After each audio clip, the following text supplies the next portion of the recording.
So, Kate, thanks a lot for joining us today. You hear a lot from people from Irish, so we thought it was a great opportunity to hear from some of you guys and customers as well. So did you want to expand a bit on what Winston was saying there about yourself? Yeah, so I'm a qualified accountant, originally studied biology at university, decided to make a transfer into finance. Worked in practice for a number of years, but then decided to move into the academy sector. Joined Bishop Wheeler in 2014 and seen it grow quite substantially over the last few years. So interesting, biology to finance, what made that transition? Usual story. At school, didn't really know what I wanted to do. Biology was one of my favourite subjects, so decided to go do that at university. Left university, needed to get a job, and fell into finance. Grew up in a finance family. My dad was in banking. Always said to myself I'd never go into finance. Ended up in finance. I think it's comfortable to me because it was around me as a child. I moved to London, started working in finance down there in corporate world, in a large finance team, and progressed from there. Okay, good. And then made the transition from finance into practice? Yes. What brought that on? I was offered a training contract in corporate world into SEMA, but decided that I didn't want to do that. I wanted a much more broader understanding of finance. So I decided at that point to go for a training contract within a practice. I wanted to see every aspect of finance rather than just the corporate world.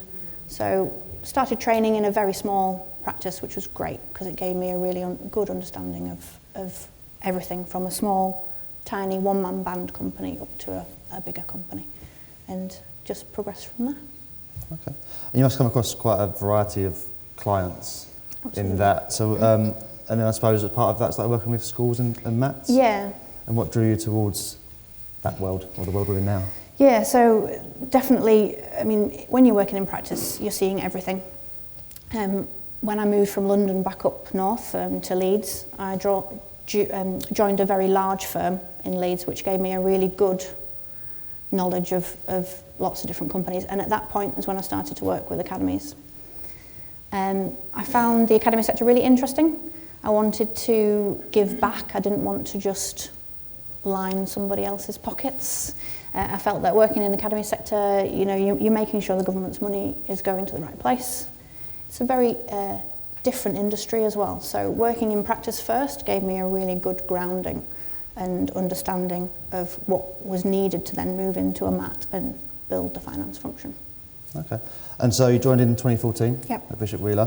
What did the finance function look like in 2014, which seems a long time ago? It does seem a long time ago. So the MAT established in 2013, so it's still very new when I joined. At that point, there were 6 schools, and they were pretty much doing whatever they wanted. There was no standardisation. Every school was doing their own thing. They were all inputting into the system. There was no standardised policies or procedures. So it was really starting from scratch when I got there. So the first thing I did was develop standardised ways of doing things, procedures, policies, starting to train the schools to do things in the same way, which then would allow me to consolidate, because the MATs always have to consolidate at the end of the day, so you need that data coming in in a standardised fashion. So that's basically what I've done. The first 2 years was really building that standardisation.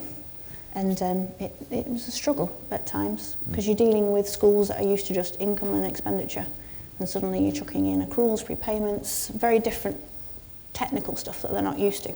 So it was a bit of a struggle at times. Yeah. And I suppose it's been a journey in that six a bit years now since then. Mm-hmm. So what does the finance function look like now compared to that at the start? It's very different now. So we now have a fully centralised finance team. So we took the decision as a MAT to pull the day-to-day input away from the schools. So the schools still have the buying power. They still place the orders and make the decisions on where their money's going. But that's it. They place the order, then we take over from then on. So I've got a team.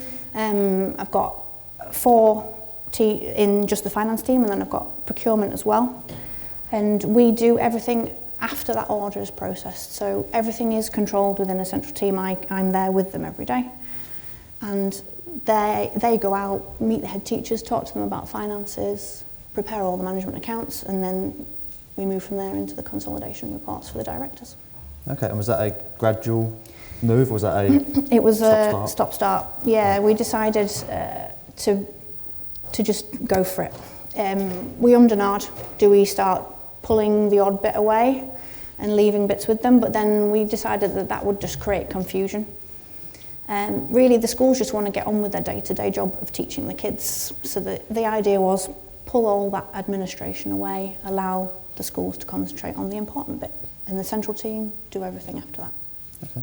And how has technology sat in amongst that change, and how does the use of technology change from what was being done in 2014 compared to now, and especially during that change period as well? Yeah, so when I started in 2014, they had PS Financials, but it was only being used minimally.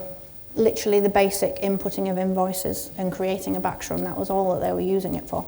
So we've really pushed that forwards, and we use the full spectrum of the system. Then when we decided to centralise the finance team, we decided that we needed to bring in a purchasing element for the schools to use, so we brought in PS Purchasing. That's really helped.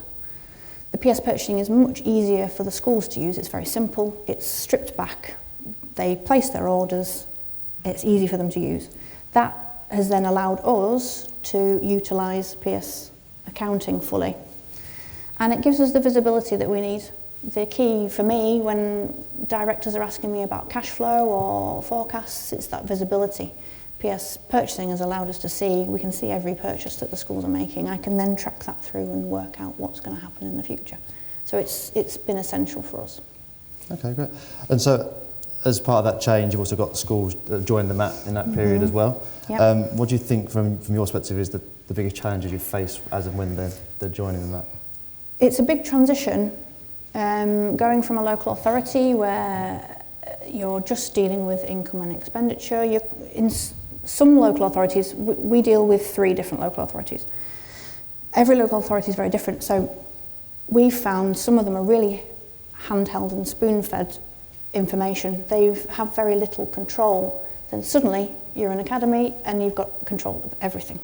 So it's been a real change for the schools to understand how that works, which is the reason why we centralised the finance team, because I think it was creating a lot of stresses at school level, which didn't need to happen.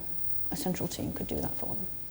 Okay, and then what does the future hold for Bishop Wheeler in both regards to the MAT and the finance function and technology and supporting that? Yeah, so we're on a bit of a transition period at the moment. So moving from 6 to 10 was quite a big jump, and we've had to pull the technology along with us because we weren't ready, basically. We hadn't prepped ourselves. So we're kind of on the back foot, speeding up to get all the technology up to what we need to be. I need visibility at all times. So we use PS Financials cloud-based, so when we're out and about, it's dead easy for us to log on, we can see everything. It's essential for me to see that so that I can then report up to my directors exactly what's going on. We will grow. Chances are we'll get around 8 more schools into us, so we'll be a MAT of 18 by that point, 2 high schools and the rest primaries. Technology has to work for us, it has to be right for us, and it has to be efficient, and we have to keep up with it. If we fall behind, then it creates inefficiencies. Yeah. And on that side, is the MAT's view to start having technology integrated across the suite and looking not just the finance function but other departments across the MAT as well? Yeah, so as I said, we have PS Financials, we have PS Purchasing, which integrate really nicely. We also have PS People. So our HR and Payroll are run through PS People. We took the decision to bring Payroll in-house. We always outsource Payroll. But the service we were getting wasn't good enough. We were being challenged by our auditors on our data, and we couldn't get hold of our data. So we made the jump, brought it in-house. So PS People, excellent, because it integrates with PS Financials. So it's cutting out a lot of those day-to-day journals, manual inputting that we have to do. The systems are talking to each other and doing it for us. The PS People has been really, really useful to us as well, because Now we're having to report on gender pay gap, all these HR functions which we've had to do manually before. So the system is doing it for us and saving us a lot of manpower.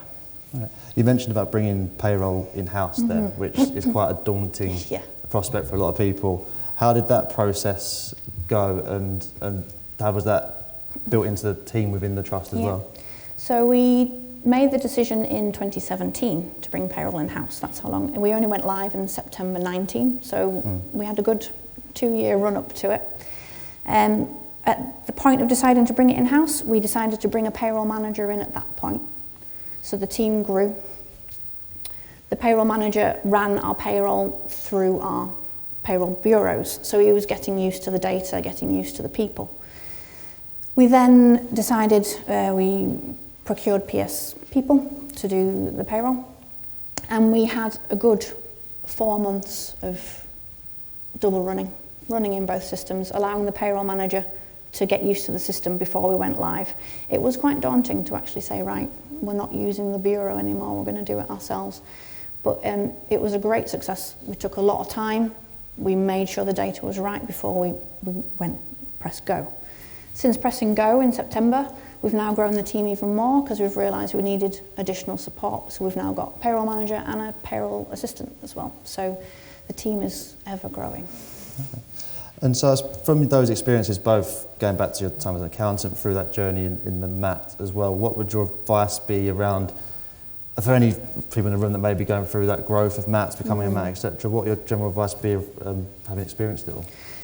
Plan as much as you can. It's really hard. You're very much under pressure. So your CEO is generally an education-focused person. They will not want you to invest in the systems because they don't want you to spend the money, but you've got to. If you don't invest in the systems, it becomes a nightmare and the systems will collapse. We've seen it. I think we've probably seen every situation that could possibly happen. So it's planning, investing in your systems, getting the systems in early and adopting them early so that before you grow, you're used to them. You're using them so that when the new schools come in, it's much easier to slot them into place. And then you know the systems well and you can train the new schools to use them. Okay, brilliant. I'm drawing a blank there. I keep subtly looking at my questions over here, which people probably notice I'm doing. I should have sat there thinking about it. So looking a bit further, going back to sort of the future, that makes no sense. With regards to, you've mentioned financials and HR, is there any other platforms out there that the Trust is looking to help aid the growth and make that transition simpler? I think the next thing is budgeting and forecasting. I've been looking at the new system today that you guys are developing, which looks interesting. That, for my directors, is the key. They want to know all the time, forecasting. That's all they're ever bothered about. So to have a system that's going to integrate with PS People, PS Financials, getting the live data so they know the actuals are spot on, gives us the ability to forecast better. So that's probably our next developmental thing, if we're allowed to invest in it. Obviously, money always comes down, is the issue all the time. So yeah, forecasting. We're also looking at the analytics. Because at the moment, obviously, we're using the two big softwares, the HR and the finance. Analytics looks like it might give us the tools to produce a lot of the reports. We've got an issue. Head teachers want to see something completely different to a director. So reporting across the board is very difficult.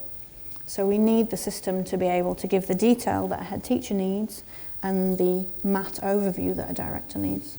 So talking to the guys today, there's new reporting packs coming through, and so that's really interesting developmental future.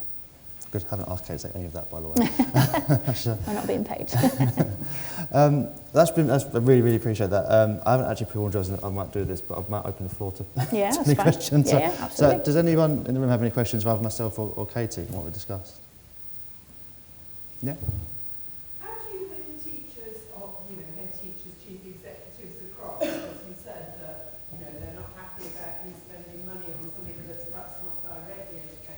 Yeah. So if somebody else was in the same boat, what arguments would you use? The argument that we've used is we want to free up the head teacher's time. So it's been quite a transition for some of our head teachers. We want to allow them to teach. We don't want them to be bothered about the administration and the finances and estates and assets. That should be dealt with by a COO and a central team. So that's the main bargaining chip, I suppose, that we've used. A lot of them are quite happy about a lot of the detail to be taken away from them. There's a few which want to rule their little kingdom and don't want you to come in and change it, but a lot of them are actually quite pleased to have this taken away from them. They have one of my team go out and visit the head teachers. They get visited at least once a month. They know that they can always call, so they call if they need to talk about a scenario or talking about their budgets, the forecasting. Our team will go out and do it for them. So it's freeing up their time. They're busy people, the head teachers. They want to be teaching and dealing with education, not with finance. Any other questions? Yeah.